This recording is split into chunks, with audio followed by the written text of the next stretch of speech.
Good afternoon everyone, আসসালামু আলাইকুম। আশা করি সবাই ভালো আছেন। আজকে যে কথাটি আমি বলার জন্য এই কন্টেন্টটি মূলত বানাচ্ছি সেটা হচ্ছে অনেক হাজার হাজার পেজ আছে যাদের ফলোয়ার 1 মিলিয়ন, 1 মিলিয়নের উপর, তারপর আপনার 100,000, 200,000, যারা এখনও কন্টেন্ট মনিটাইজেশন পায়নি। তাহলে আবার অনেক পেজ আছে তাদের ফলোয়ার এখনও 5K হয়নি, কিন্তু তারা কন্টেন্ট মনিটাইজেশন পেয়ে গেছে।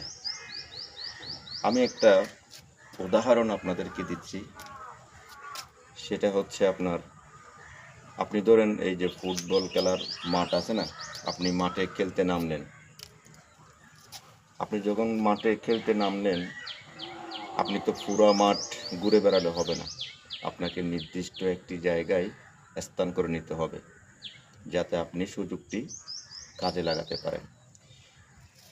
এই যে কন্টেন্ট মনিটাইজেশন, এটাও এরকম। আপনাকে একটি নির্দিষ্ট প্ল্যাটফর্ম নিয়ে কাজ করতে হবে। আপনি যখন নির্দিষ্ট একটি প্ল্যাটফর্ম নিয়ে কাজ করবেন, ডেইলি একটি টাইমিং মেনটেন করবেন, আপনি 1 থেকে 2 মাসের মধ্যে আপনি সাকসেসফুল হবেনই। কন্টেন্ট মনিটাইজেশন আপনার এসে যাবে। এটা অনলি ইনভাইটের মাধ্যমে আপনারা পাবেন এটা। তো এখন আমি সকাল, বিকাল, দুপুর, রাত উড়াধুরা কাজ করলে হবে না।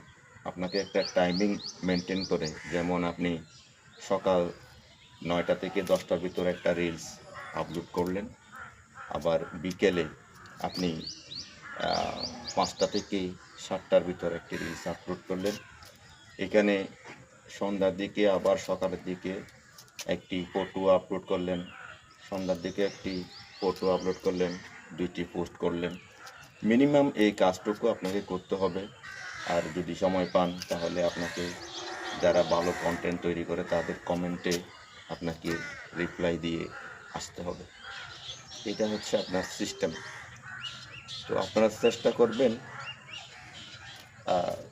কাজটা উপভোগ করতে এবং সময় নিয়ে কাজটা কাজে লাগাতে। এখন শুধু কি ভিডিও মোবাইলে ধারণ করে ছেড়ে দিলেই হলো? সেটাও হবে না।